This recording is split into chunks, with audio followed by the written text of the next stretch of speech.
Welcome to the Enlightenment Podcast, your guide to inner growth, self-discovery, and living a life of intention. Hosted by Mischel and Carlos Casados, we explore mindfulness, mental clarity, and the science of self-awareness to help you thrive. Join us as we uncover the power of enlightenment, because true insight begins within. And every step forward starts with looking inward.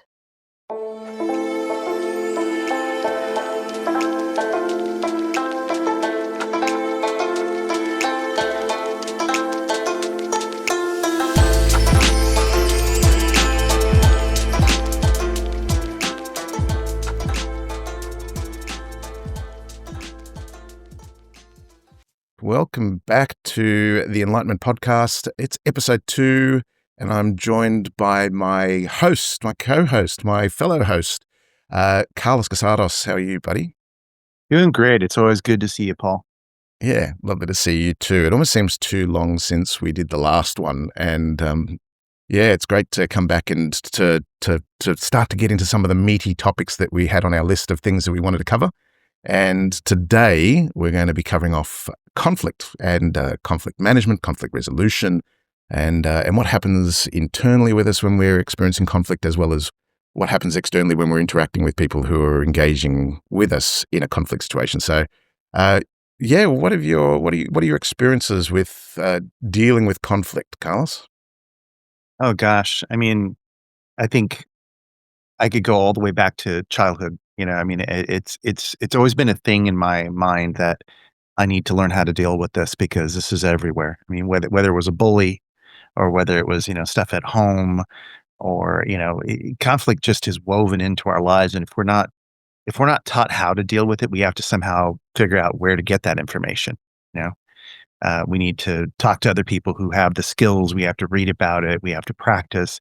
It's definitely not something that people do naturally or effortlessly without some kind of a training and a clear picture of what it is, the nature of the beast.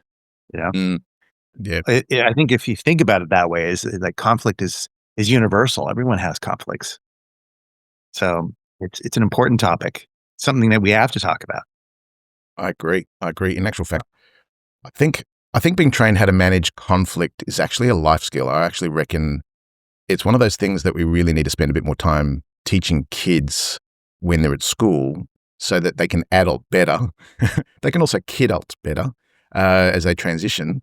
But I think that it's one of those things that for me, definitely with a lot of the work that I do, there's a very strong market for conflict management, conflict resolution training. I draw a distinction between the two.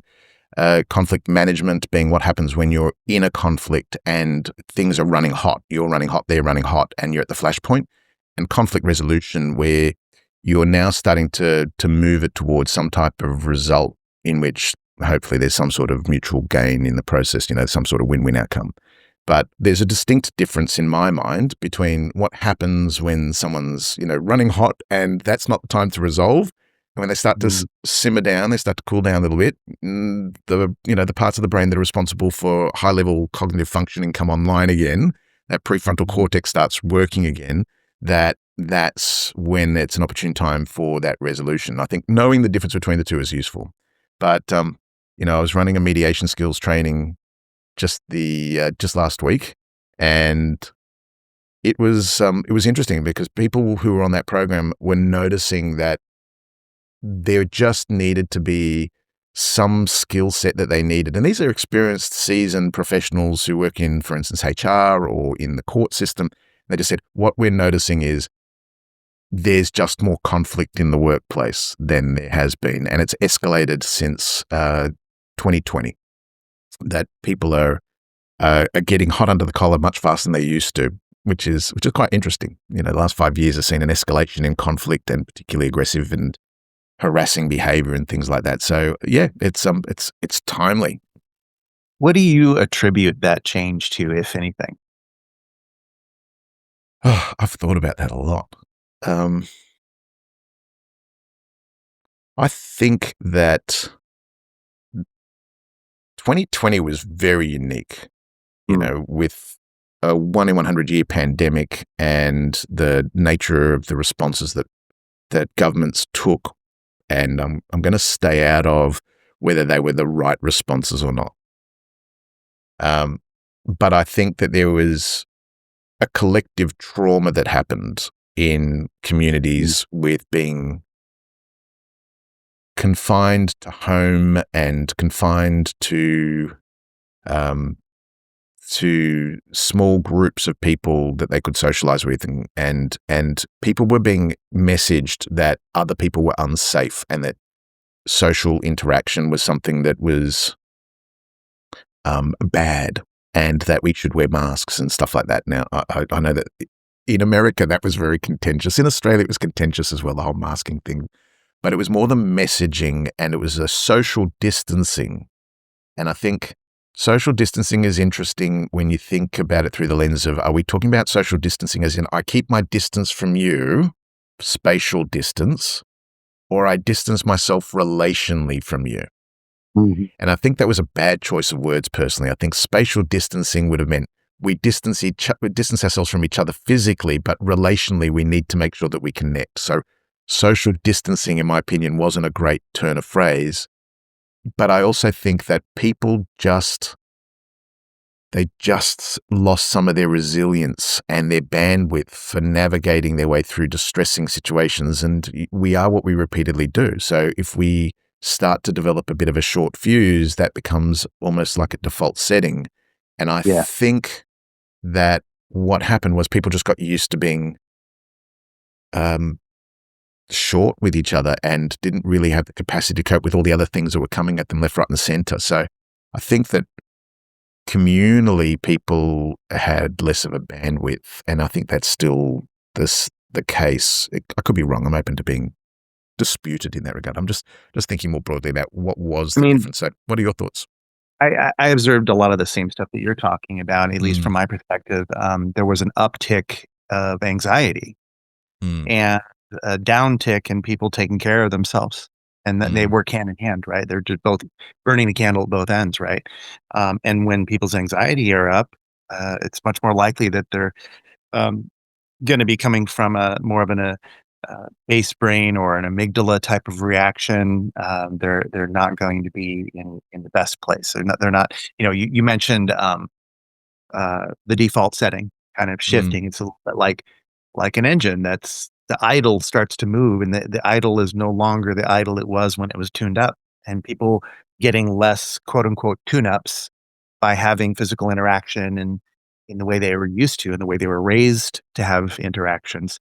And then suddenly having this seemingly artificial situation that was prolonged, that lasted much longer than a few weeks. I mean, it was a couple of years of this. I think it does change things.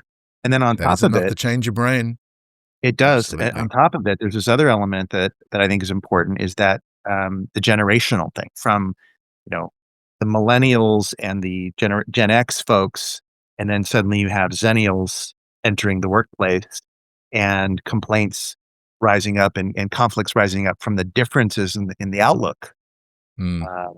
Different outlooks, different behavioral emphasis, and, a lack of, compassion for one another. I mean, I know that that's a big thing. I hear a lot of complaints about professionalism, professional communication.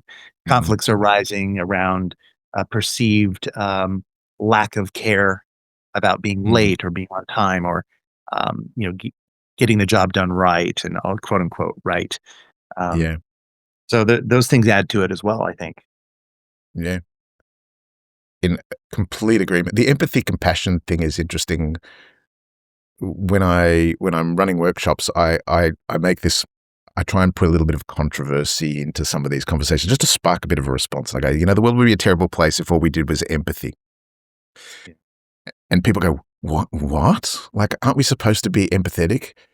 And it's the way I say it that's important, and that is, the world would be a terrible place if we only did empathy, because empathy is, you get that felt sense of what's going on for another person.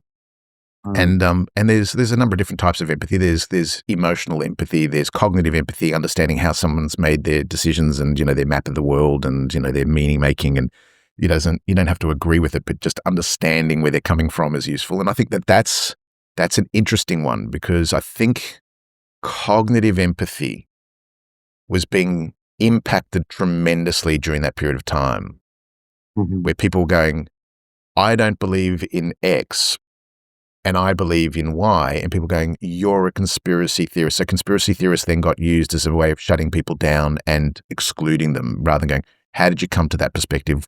What's your view on this? But it was like, here's the official line, stick to it, or you're a conspiracy theorist. So conspiracy theorist was interesting. I was open to different perspectives and also seeing how things played out over time. And I was always very reluctant to just put someone into the corner of, or put a label on them as conspiracy theorists, because they had a different point of view. And of course it was new science, things were emerging, but there, we know now retrospectively, there was some interesting psychological operations going on more broadly, and ways of conditioning the public to, follow the health guidance, which now was, interestingly enough, kind of making those people who were conspiracy theorists at the time justified in some of their concerns and some of their doubts, some of the things they were pointing to. But I would say that cognitive empathy was impacted tremendously during that period of time, and people haven't quite bounced back in that way, which then also impacts emotional empathy. And then also, somatic empathy, people can get a felt sense if someone's hurt themselves and map that back through their body. But if you've got empathy, but you then, when you see someone in struggle or strife and you don't do anything, this is what I mean. You kind of have empathy, but then you stop. And what's needed is compassion. And compassion is the alleviation of suffering. And that's why I say, you can be empathetic for people in the Ukraine, you can be empathetic for the people in Gaza, you can be empathetic for people. But if you don't do anything off the back of that, the world would still be a terrible place because nothing's happening. So I think that compassion piece is an important piece. What are your perspectives on that? First of all, I love that you went in this direction, because this is an area that I really appreciate. It's an area that for me is very nuanced. I would even say that cognitive empathy is something that even people who have personality disorders can actually learn to do. I mean, a psychopath can learn cognitive empathy. They may never feel the somatic part of it, the physical, instinctual kind of empathy but they can, in some cases, learn what they're supposed to say in a situation like that would create a feeling of sympathy, or they can sort of understand why someone did something. They can actually retrace steps like that. Can happen. So yeah, cognitive is really important, but also that, that somatic, or what I would call physical empathy. Yeah. And then there's also the emotional empathy, connecting in with that emotion that people are experiencing, reaching inside yourself and connecting to something that's similar. Yeah. The mirror neurons thing, that to me is somatic or the physical empathy, because you watch a quote unquote jackass video where someone does something really dumb and it's for entertainment purposes, and maybe they're going in their tidy whities and a pair of goggles, and they go and hit a wasp's nest and then run. Why people are drawn morbidly to watching things like that, I mean, it's strange, right? But when we watch that person, most of us, we cringe when they have their groin hit by something, or they get punched by some. We cringe, and we kind of feel, at least those of us who have the capacity to do that, we feel that pain for a moment.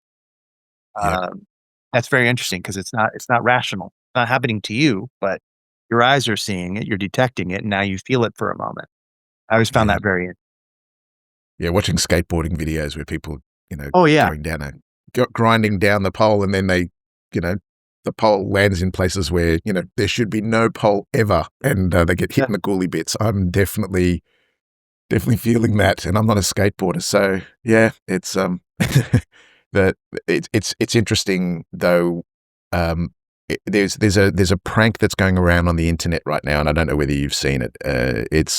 I've seen it in Australia, and I don't know whether it's playing out in America, where people will walk around with their phone, and they'll ask someone to bring out their phone, and what they've got is a recording of the Apple Pay sound. So it's just a recording of the sound, and then they bring out their phone and they tap it on the other person's phone, and the person hears the bing, and the person thinks that this person has just done some sort of financial transaction and stolen money from them. Right. And people lose their tiny little minds. It doesn't matter whether they're a big person or a small person. When you mess with people's money like that, or the perception money, they Oh, move yeah. into an amygdala hijack. They lose their mind. And there's people just trying to grab them and hold them in place until they can get security. But it's interesting to see how quickly they switch from being, oh, hi, how are you? And, like, I'm good. And, oh, can you just show me something on your phone? Oh, sure. Like, here, and people in most instances want to be helpful. Mhm. And so they're being helpful, and then they hear that ping and they just go nuts. They And it's lose it. such an incredible switch. I think it's a terrible prank, but from that perspective, just watching people have that amygdala hijack, that moment where they stop being rational and reasonable, and they stop being collegiate and collaborative to now being, you're an enemy and I have to stop you. It's incredibly quick. And I think that's something that there's a lot that we're contending with as human beings with the change and disruption that's happening more broadly in the world. I think we're being overwhelmed by some of the stuff that's happening. I think it's happening at a rapid pace, and I think people just don't have the bandwidth. And so There you those go. little things result in people triggering really quickly. Well, and it bears mentioning for some people who might be wondering what the amygdala is. It's a portion of the brain that associates or attributes emotional meanings to things. Mm, And, it kind of like, it's related to the part or the system in the brain that takes over when it perceives that there's danger or some kind of an emergency. yeah, And your amygdala becomes activated in that way, it tends to bypass the critical functions of the brain, and you start to go on, kind of pre-recorded, memorized responses that could be to run, or it could be to fight.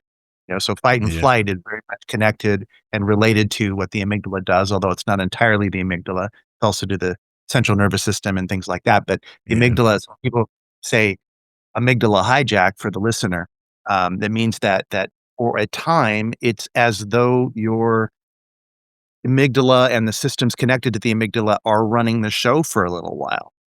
And yep, Daniel Goleman, who wrote Emotional Intelligence, he used the example that I use a lot is just, um, have you ever found yourself, berating someone, and then after you're done, you realize, "Ooh, I think I overdid it. I think I said too much. I overstated that, and maybe I was a little too insulting. Maybe I shouldn't have yelled like that. I shouldn't have gotten in that person's face." That's the time when your amygdala is no longer hijacking you, when your cognitive functions have returned and you're actually now reflecting on what you just did. And it's the same as if someone were aggressive with you. This is the opposite, but the same category. When someone attacks you and you freeze or you don't say what you should have said, and you think after that person walks away, why didn't I say this or why didn't I do that? Because you're at the point where you can reflect on your behavior, you can reflect on your condition, and that's when you've shifted back into your prefrontal cortex. But for the time that it was happening, you were, in a sense, hijacked, right? yeah, You went into a reflex.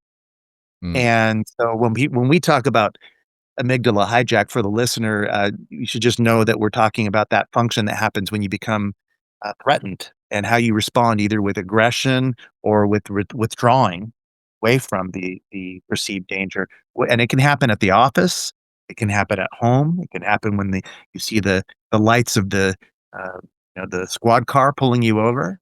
And it's very important that we understand that we're not going to be the same person for a time when we're mm, being hijacked. We're going to be that person, whoever that person is that learned that behavior, that response, that reflex. And that's who you'll be for a couple of minutes until you're not hijacked anymore. So we'll get yeah, into more of that later, but I figured it was worth mentioning for the listener. yeah, yeah. Great description. Your inner Hulk comes out. Yeah, the whole comes out, You wouldn't like human me if I'm human. angry. um, it's also it's interesting when you take a look at people who have had that response to something where they default back into that overlearned primitive behavior of self-protection, because that's really what it's coming from, is that self-protection. I often, when I'm working with people, like just try for a moment to imagine your prefrontal cortex and your amygdala. Like people can't imagine it. So I really like the metaphor of the elephant and the rider when it comes to this. And Jonathan Haidt, author of The Happiness Hypothesis and a number of other books that I'm working my way through, he's referenced the elephant and the rider. And the elephant is the amygdala, is that limbic system, and the rider is the neocortex with the prefrontal cortex in it. That's the rider, and it's a delicate balancing act there for the rider, because the elephant is obviously very strong, very powerful, and when it engages and it charges or it wants to flee, the rider gets bucked, and that's the prefrontal cortex coming offline as blood and electrical signals are being shunted towards the limbic system. And so sometimes it's useful for people to think about it through the lens of, okay, I can feel my elephant stirring, like when they start to get some of the somatic experience coming up. It's like I'm feeling sensations in my body. I might be feeling anxious. I might be feeling angry, but that's the elephant stirring. And your job is to try and keep that rider on your elephant for as long as you can. But yeah, when people come back and they go, oh, did I really say that? I apologize. I wasn't thinking straight. That's the rider catching up to the elephant and finally getting back on top of the elephant going, oh, what did you do?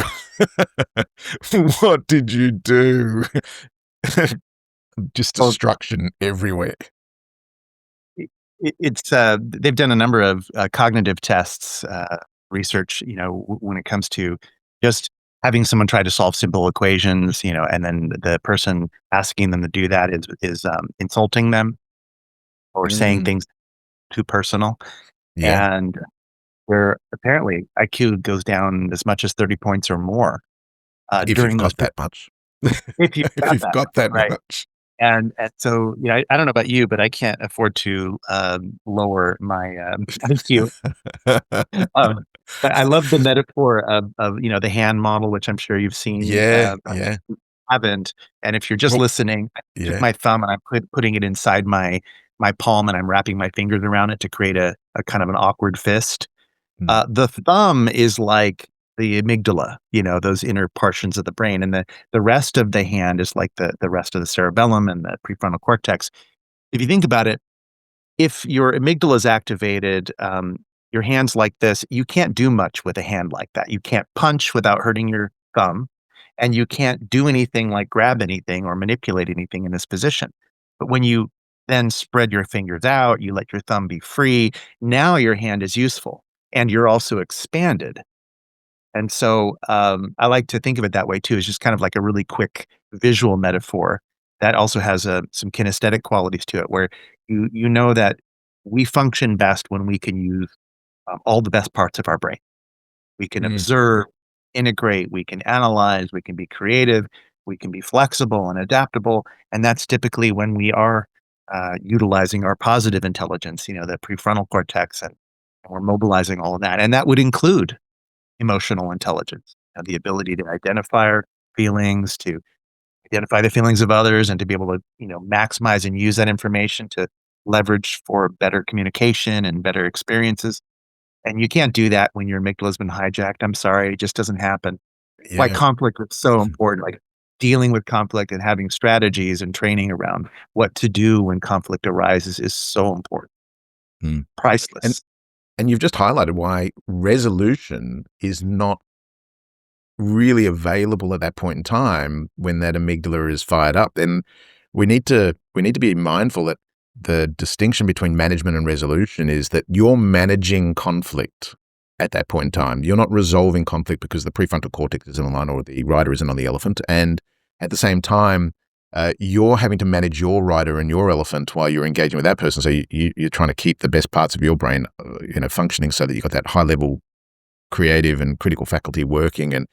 And so management is really important there, managing yourself and your rider and elephant, and recognizing this person, whatever's going on for them right now, their rider has been completely bucked and I'm dealing with the elephant. And so I often reference it at that point in time, you're talking to the elephant.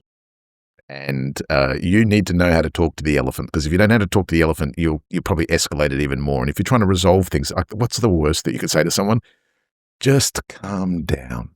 Just take a nice deep breath and relax. Just mismatch their behaviors completely by just going, I'm going to slow my tone of voice down. I'm going to slow right down. I'm going to tell you to calm down. I'm going to do the level of hand position as well. I'm going to do all these things that are just a mismatch of all of the rhythms, your breathing and all that stuff. And we know from our backgrounds in NLP that to a degree, that rapport is about reducing the degree of difference between you and another at both a conscious but also a very unconscious level. And I mean, you're mismatching people at all these different levels. Just calm down, just take a deep breath, and you just watch them escalate. It's fantastic. I used to ask people. Yeah, people when they go like I'm really angry or I'm really disappointed, I kind of sometimes give them a cheeky look, and you've got to have rapport when you do it. And I go, can you double that feeling? Which is usually the response that happens. And people obviously don't like being told what to do. So, they're like, I don't want to double getting angry. What the hell? And they just have a bit of a laugh. But you must be able to do that with rapport. And I definitely wouldn't be doing that during a conflict management situation. But what's also interesting is, and we both have a martial arts background, so there's another level of awareness that goes beyond just obviously some of the material that we've studied and been trained in. Martial arts is all about like helping you manage your elephant and keeping your rider on, even though you may be in a combative situation. I have a question for you, because this was something that came up for me. I've had a couple of instances in my life where I've had to protect myself. And I've had people who have, come at me for random reasons. Of course, I'm never at fault. I'm just letting you know, just happened to be there. And quite literally just happened to be there, which is interesting, because I think when you're in an amygdala hijack and you're moving towards conflict, there's a difference between when you're not prepared for it and all of a sudden you get a shock, you go into a type of amygdala hijack and you're trying to flee. Yeah, the distinct difference between fight and flee. The strongest one is obviously the one with the L. I've had a couple of experiences where I've blacked out when I've been confronted, and I've had my elephant take over, but in a controlled way, and I've subdued the person without hurting them, but I don't remember anything. I literally had the equivalent of, I call it my Moon Knight moment. Have you ever watched Moon Knight? Yeah, Moon Knight, right. So for those of you who are listening who don't know who Moon Knight is, he's a character, I think, in the DC universe. It could be a Marvel. I'm not 100%. It could be Marvel or DC. I think it might be DC.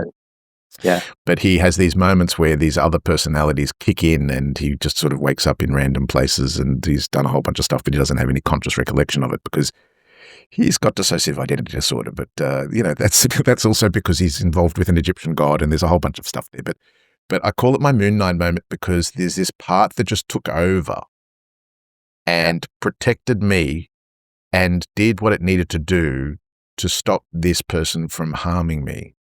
But I have no conscious recollection of what happened. And not only that, but I had a degree of strength that I don't have in the conscious, when I'm using my conscious mind. And I also had no words. It was really interesting being in these experiences where, I'm a chatty guy. I've got a lot of words, too many sometimes, but I could not say anything other than calm down. Like that's all. And that went on for like 35, 40 minutes as the interaction was quite an extended, protracted engagement.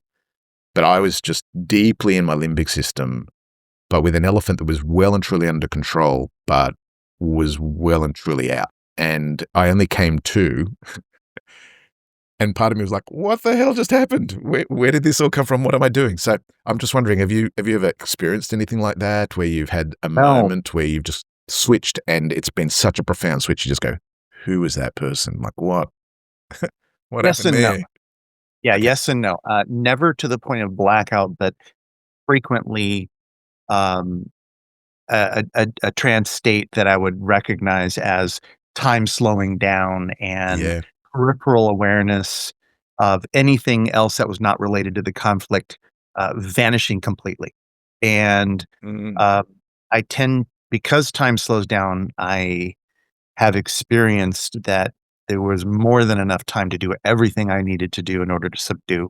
So, for example, I was years ago at in another life, I was doing nightclub security and bouncing and Mm. undercover loss prevention and things like that. And so I had been placed in a lot of situations where, out of nowhere, seemingly, like without preparation, there would be a very dangerous situation with someone with a weapon.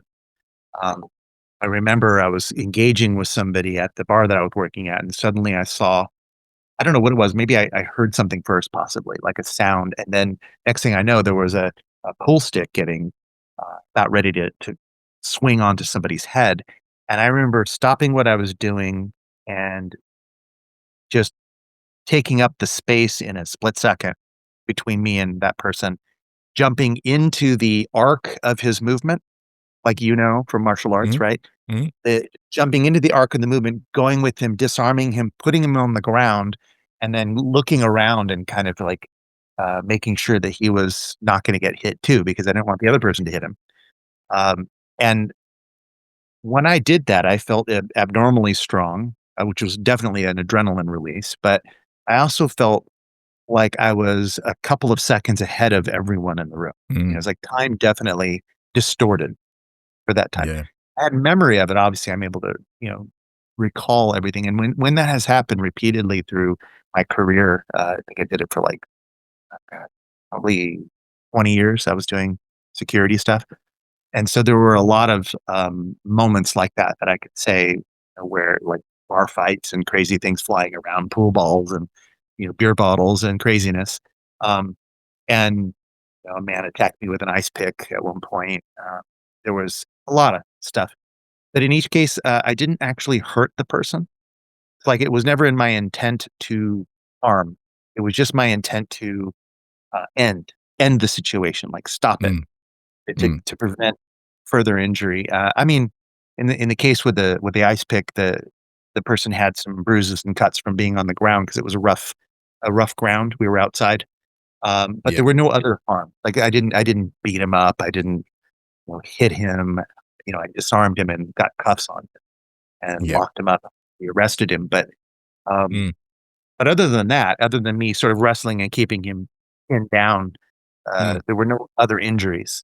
So yeah, I can relate. Yeah. Different. I didn't Yeah. black out. Like, I didn't have a moon night experience, but Yeah. Yeah. I've had a couple of them. And it's generally when my life is being threatened and I'm in a situation where I can't escape from it. And that's Mhm. where it's happened also. I mean, like, there's a heap of hypnotic phenomena that happens inside of that. I mean, you're talking about time distortion, time slowing down. Yeah. There's, like, increased strength and, there's a whole bunch of interesting stuff there that happens as you kick into a different gear. I've just realized that I'm talking to, Patrick Swayze now from Roadhouse, giving you a past history there. I just had That pictures of movie you came going to out. these little. I mean, I started in 1993, and so that came out shortly after. Yeah. There you go. And you went, that's my Better life. believe That's that my we life. watched that film. Yeah. I mean, the Jake Gyllenhaal version of it was okay. I mean, he was obviously a little bit of a different body shape, and Conor McGregor in there was amping it up for in his own way. But it wasn't a bad remake. But I still think the original was the best in that regard. And I it was agree. also interesting to see how he was also very, very aligned with more traditional martial arts than mixed martial arts, and how he Yeah. was using his mind and, making sure With that he was Tai Chi. preparing for, No, it wasn't Tai Chi. Tai Chi. That's what he said it was. And that was the art, Yeah, one of the yeah. arts at the time. It was Chinese Kung Fu, And the Tai claw Chi. for the throat. We've got to remember the Right. big, the finisher. But the interesting thing was when I was, I was lending assistance. I mean, I remember with this particular instance where I did have this major blackout experience and it's known as a critical event amnesia. That's what it's called. I believe I'd heard about it. I'd read about it. I hadn't experienced I'd had an insight of when I was younger. I'd had a critical event amnesia, and I'd bridged the gap between me and another person. And next thing you know, doing what I'm doing to protect myself. But in this instance, it was quite interesting because as an adult and with all the training that I've got, I would have thought that there would be some other things that would be a plate. No, that wasn't the case. It switched. The elephant came out really quickly, and Wow.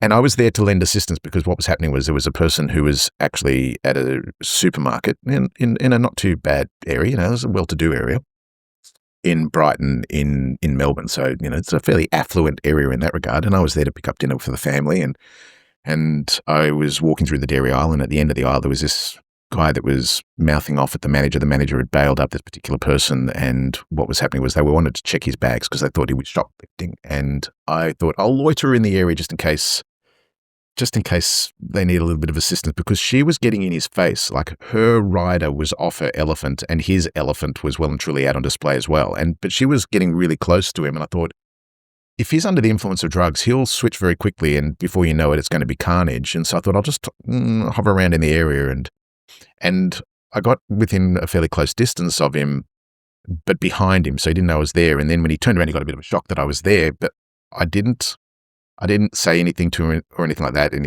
he then mentioned, like, I'm a black belt in Taekwondo, and I was thinking, okay, all right, well that's fine. Didn't say anything, just sort of looked down. And I had a little half-size trolley with me, so not the full-size trolleys, but the half-size trolleys, and it's made of metal. It's heavy, and I had all my shopping We in call them shopping carts here in California. it. Shopping cart, yeah. So I had the shopping cart, but in Australia we call it a trolley, and usually And we have those universally. small You want to too. see people lose their tiny little minds, give everybody a trolley with one of those little wonky wheels so that it doesn't go straight. God. I'm sure that's a universal experience. Ooh, yeah. That's terrible. You just see people losing their mind trying to push this trolley or this shopping cart, just that's going to get I just think of it as core exercises, Try to keep it on correct. track, like engage your core. Yeah. So I had one of them, and it was interesting because I didn't look at him, but as he moved, I moved the shopping cart, trolley, whatever you want to call it for our audiences. And as I moved it, I fell into rhythm with him. Oh yeah, like a dance. And it wasn't intentional, but I just fell into rhythm with him, his movement, and I didn't. And that's when I came onto his radar, and he turned towards me, and he looked at me, and we made eye contact. And this was the thought that I had before I blacked out. I don't want him to touch me. That was the last thought I had. And then I came to, and I had the trolley on him. Wow.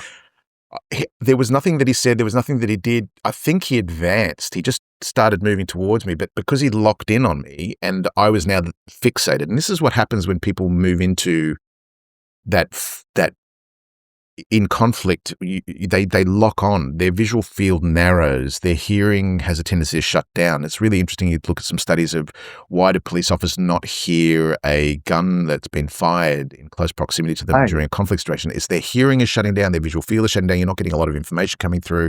You're fixating on the threat. And so he locked in on me. And as he moved towards me, the last thought that I had was, I don't want him to touch me. So the only thing that was between me and him, by the looks of it, was the trolley.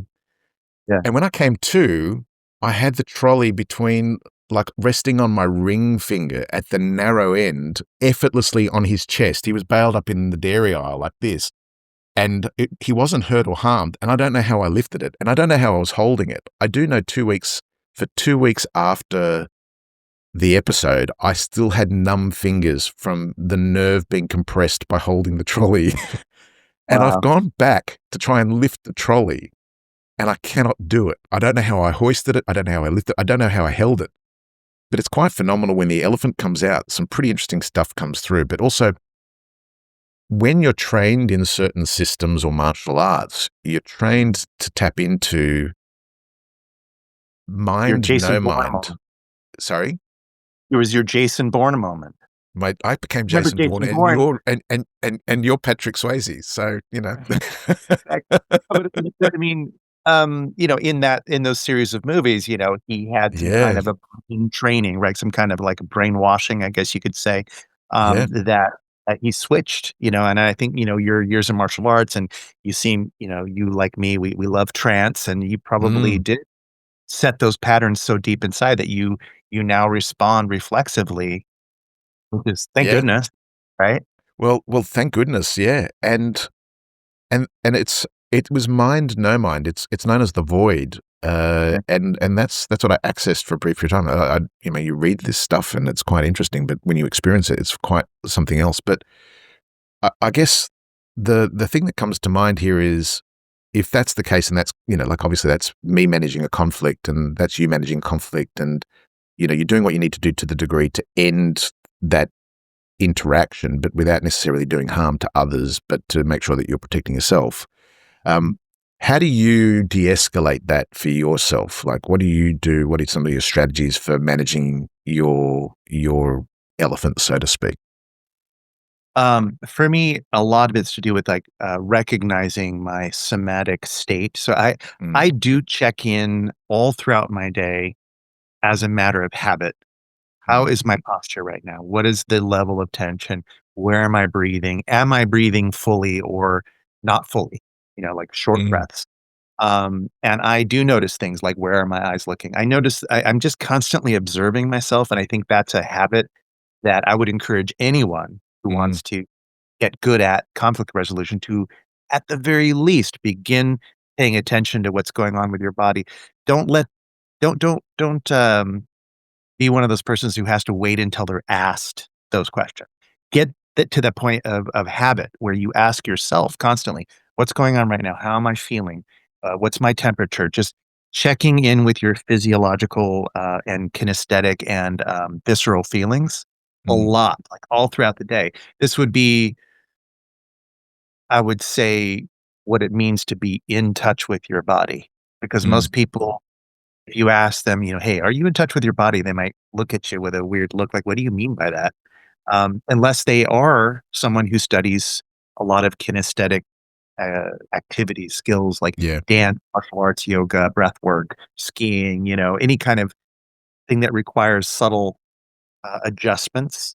Those kinds of people are used to looking at themselves. But most people out there who don't do those things, maybe they go to the gym, maybe, Mm, but mm, they're not asking themselves, what's your level of tension right now? Or um, would you say that your breath right now is down deep in your lungs, or are you kind of breathing shallowly, just even the basics? yeah. Or do you notice what your facial expression is right now? And then they're like looking for a mirror. Well, no, but can you feel what your level of tension? So when it comes to de-escalating, one of the very, very, very important first steps for me is I need to be able to give myself a good read, like read myself. I need a readout inside of me that when I scan through my sensations and my posture and things like that, but I can get a general sense of where it's been for the last, few seconds, where it is right now, and what would I like it to be. So if I Mm, know that I'm leaning in and I'm tightening my upper body, or I'm grimacing my face or clenching my fists or have a shallow breath, that in that moment I can realize, okay, my nervous system is being ramped up because it thinks that it's preparing for some kind of a conflict. mm, And if I know that ahead of time, then it's not too late because my cognitive awareness is still able to exert influence. I haven't been fully hijacked yet. I might notice that my nervous system's being recruited into this thing, but it hasn't completely recruited me yet. It's just mm, trying to. So if I notice that and I can say, all right, if I relax the tension, take a deep breath, that is often all I need to do. Just take a deep breath and relax for a moment, just a mm, brief moment. That gives my mind a little bit of space to reconsider what I'm about to say or what I'm about to do or with what tonality I'm going to use. Or mm, if I suddenly hear myself raising my voice and it's starting to get aggressive, I might go, hang on a second, pause. So that observation and pausing is really important. Observe what's going on, pause. However you do that. I think for me, what I borne out through practice is take a breath, a deep breath, and let go. Maybe change where you're looking for a moment. Like shift if you're looking at them square and you're like straight in their eyes, maybe for a moment, go to peripheral vision, maybe Mm. shift my body angle a little bit so it's not square with the person. Square So I on. don't Yeah. create this kind of pattern of this is going to be a fight. Instead, maybe shift at a 45 a little bit, or maybe look off in a distance or look out the window for a moment.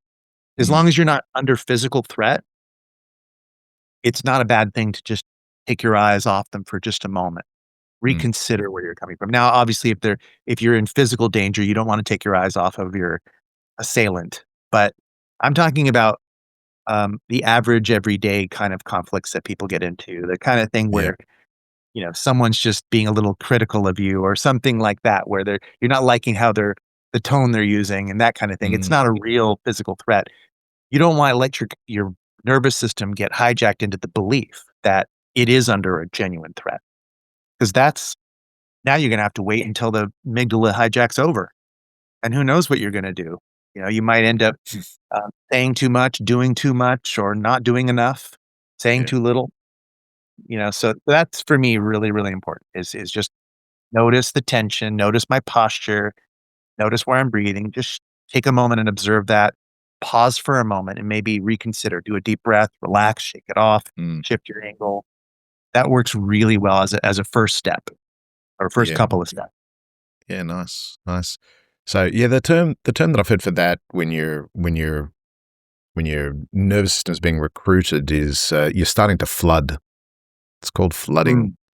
And that your system is flooding. Some people don't recognize that their system is flooding and they're just into the next thing and their body's preparing to mobilize. And, a lot of the stuff that you've shared, I ascribe to 100%, like some of the stuff that you're doing with your eyes, for instance, they're just going from, foveal, from like zeroing in on them and, just defocusing a little bit, but going more peripheral. It unwinds that process that's happening quite naturally when people start to lock onto the threat. They start to narrow, they lose peripheral vision. So just going back into peripheral vision is a really great way of being able to keep yourself also reasonably well stabilized. If you actually take a look at people who are daydreaming and they're going into, altered states, usually you'll see that sort of peripheral vision starting to emerge as well. I think Bruce Lee demonstrated that beautifully in Enter the Dragon. When you take a look at, he goes down into that little sort of that tunnel and he's, got all these people coming at him. This is a famous nunchuck scene, like just doing that with the sticks and the things. And he's not actually looking at any of them. He's actually got his wide open peripheral vision and he's just responding to what's happening. And you can see he looks calm, but he's in control, but he's in combat and he's navigating his way through, a lot of stuff coming at him simultaneously. And that wide open peripheral vision piece is really nice. I like also what you said about, just angling off a little bit, just decompressing a little bit. A lot of people don't think about just decompressing the eye intensity and also the postural connection and just offsetting it a little bit and just decompressing it. So yeah, I really like that. And the breathing, of course, is great. And also just taking that nice deep breath. But what you're demonstrating there is, all of the competencies of emotional self-awareness. Just I'm aware how my emotions right now are perhaps unproductive for the context that I'm in. I'm aware of the somatic experience. I'm aware of the thoughts that I'm having. I'm able to label my emotions. I'm able to understand how, in that moment, the emotion that I'm experiencing is affecting my perception, my thinking, my decision making, and also my behaviors. And that's great when your rider is kind of still on the elephant. Yeah. It might be what you do after your rider gets back on the elephant when you lose it, and everyone's going to lose it from time to time. It's like, how quickly do you switch is, I think, a key thing. And that breathing piece there is almost like pressing that pause button and just taking that nice deep breath.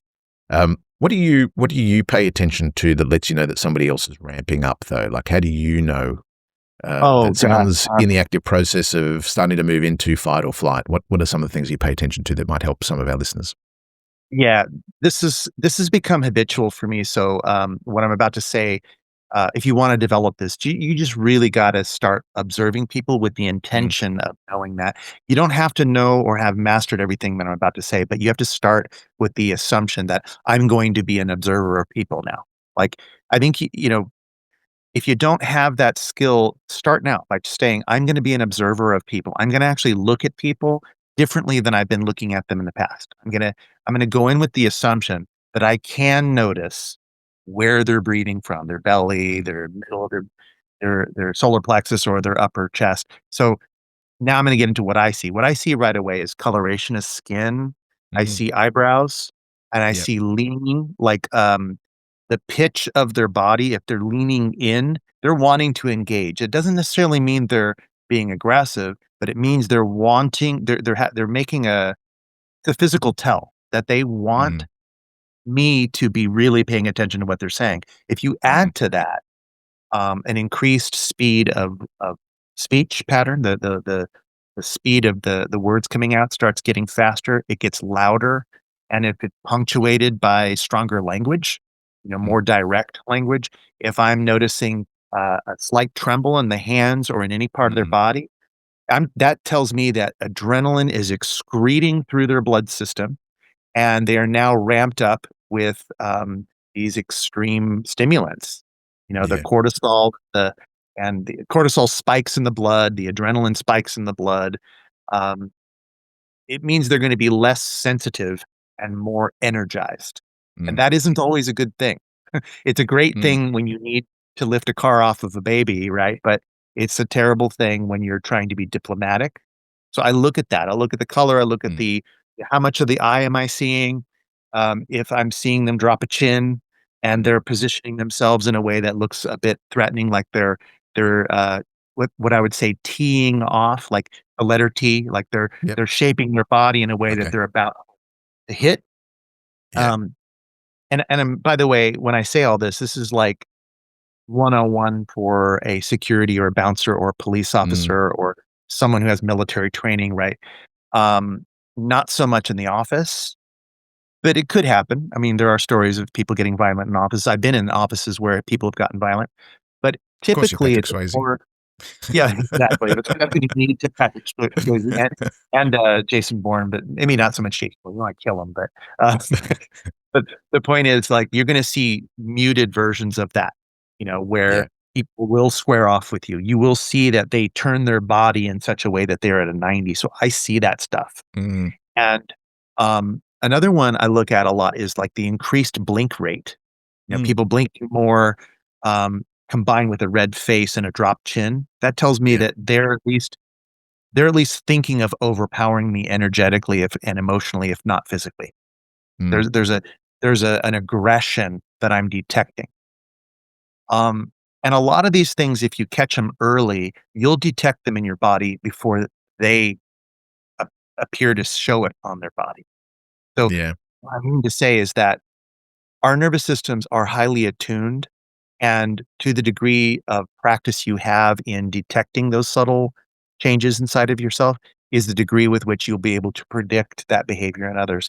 I don't think you can just hear what I'm saying and immediately do it. But if you know that it's possible, you can start to tune in and recognize that your nervous system, your body mind or gut mind detects things sometimes before your head mind does. And you Mm. can feel if your nervous system's getting recruited by the room, right? Like if there's a lot of energy of aggression in the room, you'll feel either you want to run away from it or you want to join it. And that's your Mm. nervous system being recruited by the nervous systems of everyone else. And that can happen with an individual too, where you detect someone's discomfort or their rage or their fear, and you start Mm. feeling a little of that inside of yourself. That is, if you have well-developed, mirror neurons and emotional empathy and things like that, you will detect those things. And it's important that you manage it. If you feel it yourself, you may not be able to immediately cause someone else to wind down, but if you start by winding yourself down, leading that, it's much easier than to subtly influence the other person to calm down too. Mm. Like you said, Mm. you can't just go, "Whoa, whoa, whoa, calm down," you know, Yeah. Nothing like using "Relax, that kind. dude." Yeah, Nothing like using that tone of voice. Yeah. And also, yeah, this you're ain't already gonna ramped happen. up. Yeah. Yeah, sometimes you Great gotta little meet. pointers. Yeah. Yeah, I Great think little pointers meeting, in there. you know, meeting them is like having a firm enough handshake that you're matching the energy of the person who's shaking your hand, and I think that the connect part is related to rapport. Like, if how how you receive a speeding fastball, okay? in baseball, in your mitt, is you've got to open up towards the ball a little bit and spread your mitt. Then you've got to catch the speed and the angle of that ball so that it doesn't break your hand when you receive the ball. You've got to Mm, be able to catch that.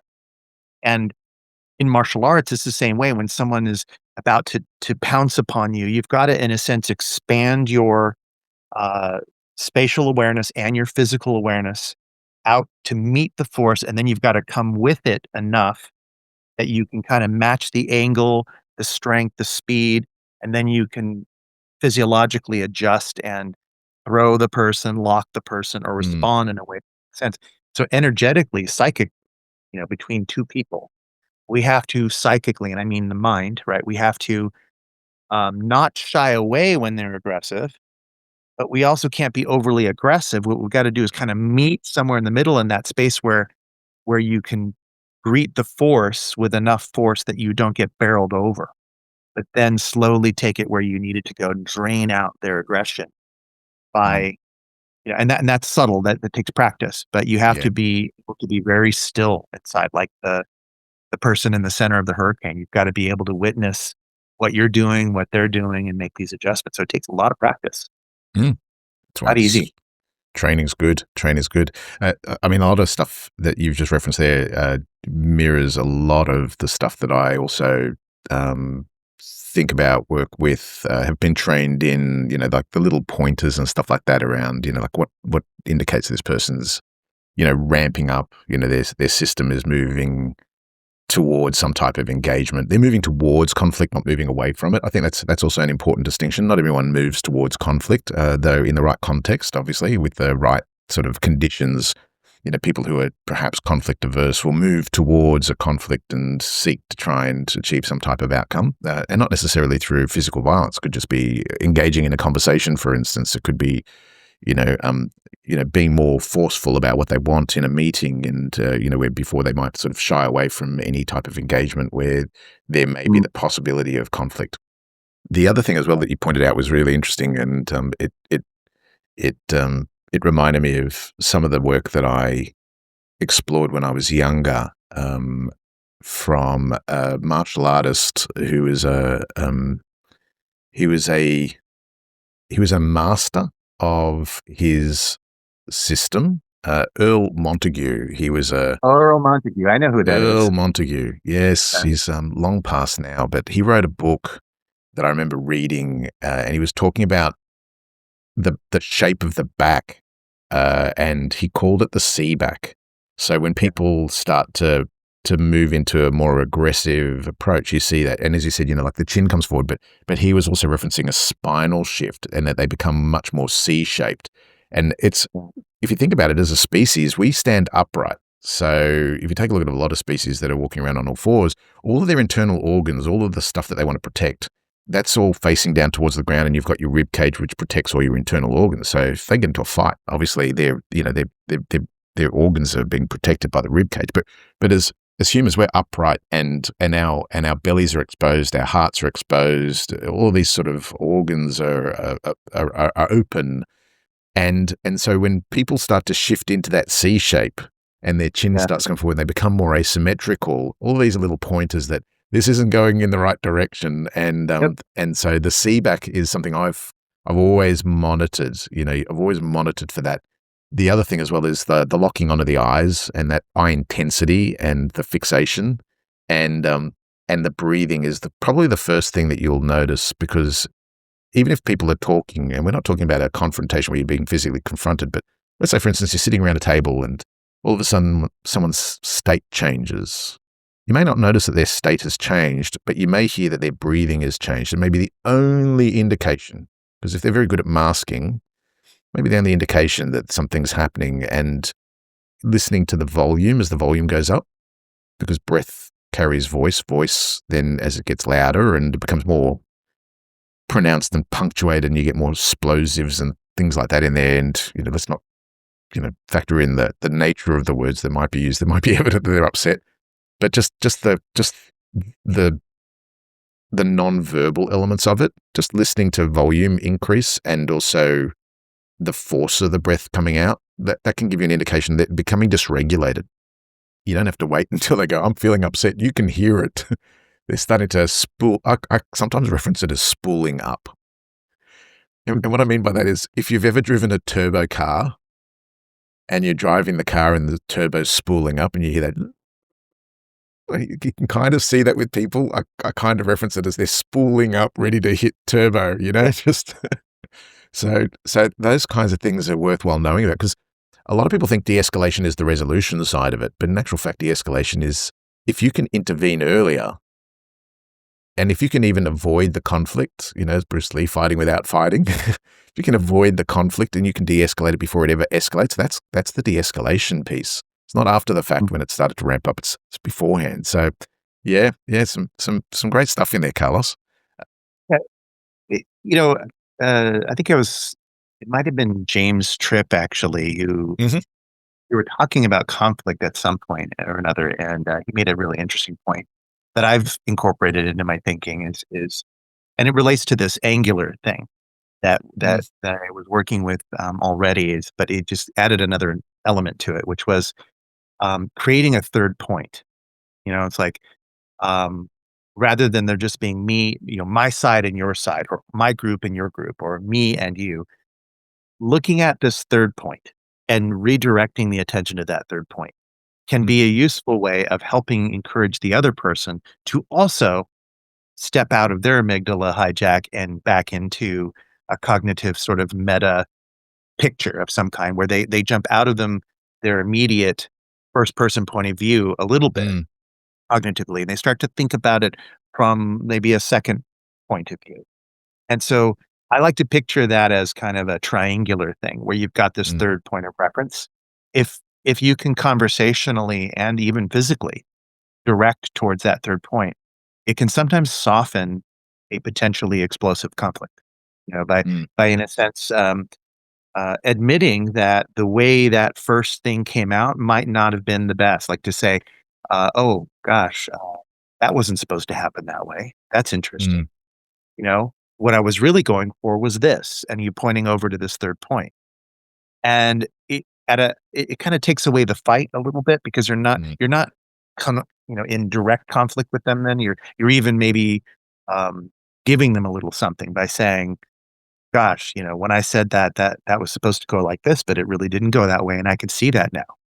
What was, and then you can tell them what it was supposed to do, and you can say, well, what I was really going for was this other thing over here, and how can we look at that? You start to kind of linguistically bring them in on it, and now the two of you are working on solving a problem rather than the two of you in a direct conflict, because we have this third point that we're talking about over here. So I thought that was a useful way, as a kind of adjunct way of thinking. Yeah, I love it. Also, you're changing it from, I to we. It's a very subtle shift. And the other thing as well is there's also a kind of admission there that, hey, that didn't quite match my intent. I think anytime you have to explain your intent, that wasn't my intention to say X. You recognize there's been something that's gone wrong with the delivery. Yeah. You're kind of admitting intent was something else, delivery was something else. There's something that's not working here. But the third point's really interesting, because we're inviting people to move out of their view and to view it through another perspective. So we're using. And this is the beauty of what you do and what I do, and the beauty of learning hypnotic languaging is it's a suggestion to dissociate for a little bit and observe something.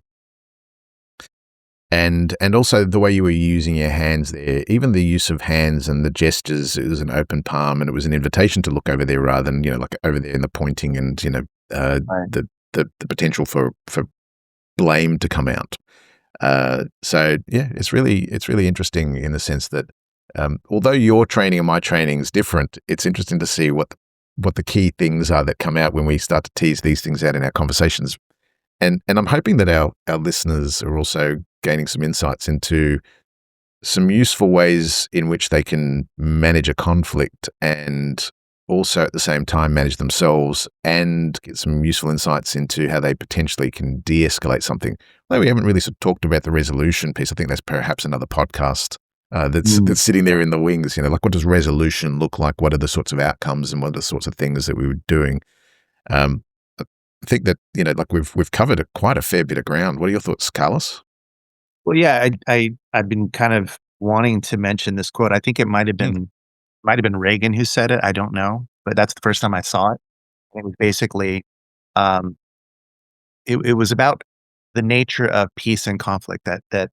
Um, Conflict resolution isn't about avoiding conflicts.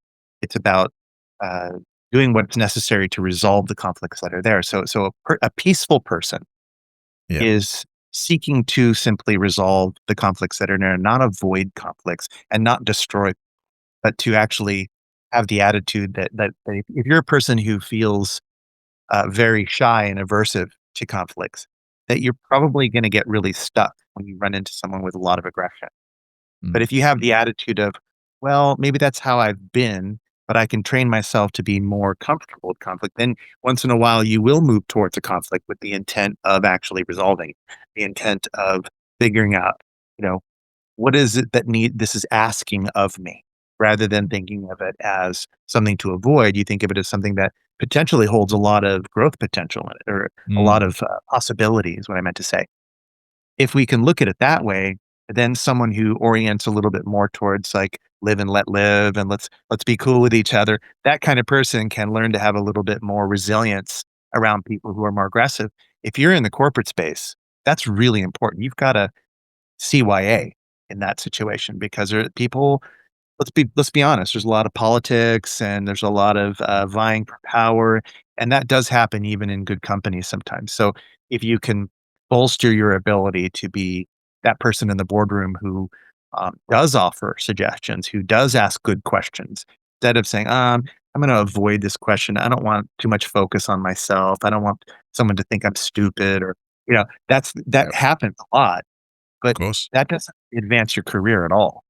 Mm. It doesn't advance your comfortability in situations where your intellect is required. Like, you asking those questions or getting clarification or maybe bringing up a lateral point that they hadn't thought of that might be crucial is what increases your value Mm. to the CEOs and to your fellow coworkers. At the end of the day, um, you're needed.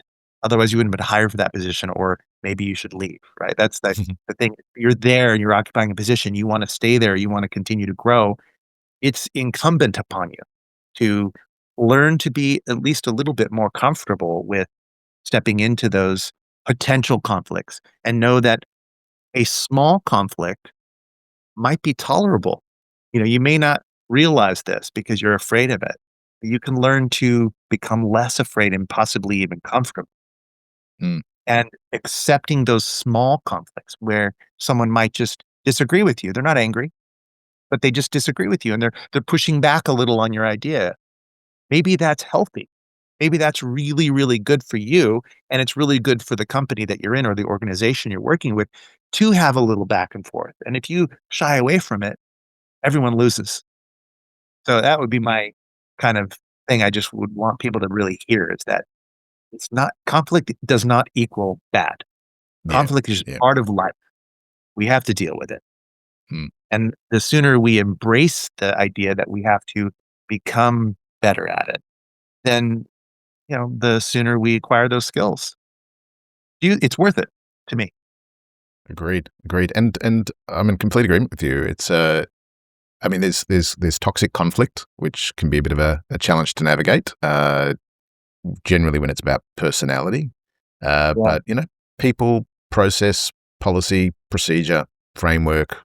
These can be constructive conflicts, and the other thing as well is that creativity needs conflict. We need to be in healthy conflict with the status quo if Absolutely. if we want to create new things. I mean, people who are happy with the status quo don't create new things, so they have to be in a healthy conflict with the status quo, and that's going to also require some creative abrasion where we bounce ideas off each other and so forth. So, hopefully, people have taken some useful strategies and also recognize that conflict comes in lots of different forms. We've covered Yeah. quite the spectrum, quite the spectrum. And then we've talked about the metaphor, of course, of the elephant and the rider, and amygdala hijack, and explored that. One thing I would highly recommend, and this was something that I remember this quote, and it's something that I keep in mind. When passion drives you, let reason hold the reins. I like that.